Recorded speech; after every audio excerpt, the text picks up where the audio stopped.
So Gun Island starts in a part of the world which is very dear to me. This part of the world is called Sundarban.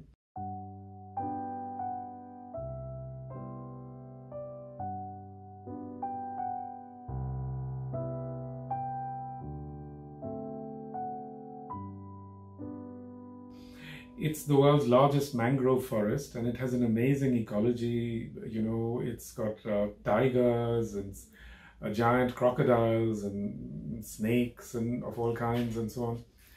And I've been very closely connected with this area for a long time.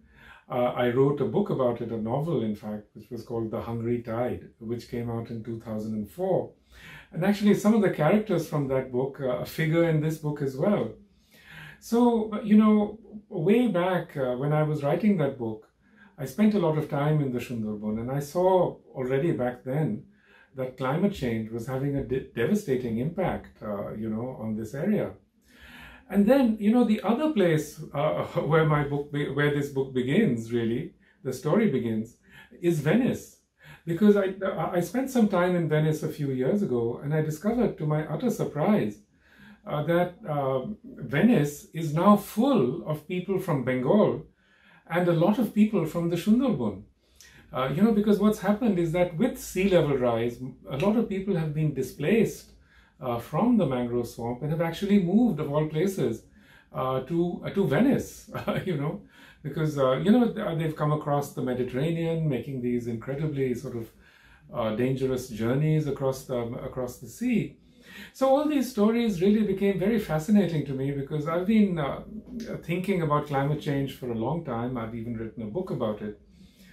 And, you know, really in Venice, in so many ways, you see the multiple impacts of climate change. You know, one of it is just the rising sea level and, you know, Venice sinking. The other part is this enormous displacement of people.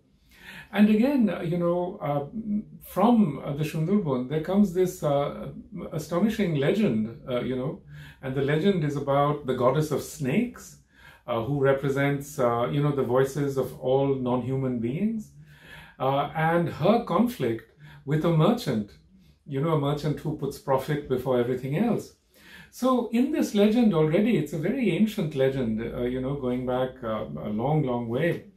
So in this legend already, you see the fundamental sort of conflict of climate change already beautifully conceptualized, you know, as a conflict between the profit motive and the rights of other beings, you know. So in all those ways, this became for me, you know, a story which connects in so many ways with my life, but also with the reality of the present day.